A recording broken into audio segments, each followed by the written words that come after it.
Chandwali block रे बन्यांचल परिदर्शन कले BJP राज्य सभापति मनमोहन सामल। द्वितीय बन्यारे प्रभावित आरडी, सुंदरपुर, नांधपुर, ओलोगो और तेंतुली डीह पंचायत रे क्षेत्रीय परिदर्शन करिसेंती। बन्या विपन्नक सह आलोचना करी सेमानक समस्या क्षयक्षति संपर्क में पचारि बुझिथिले।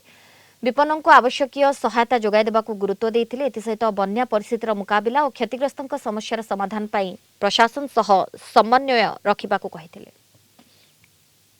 बन्या तो क्षयक्षति व्यापक चाष संपूर्ण नष्ट क्षयक्षति परिमाण को आकलन एपन करा जाई पारने।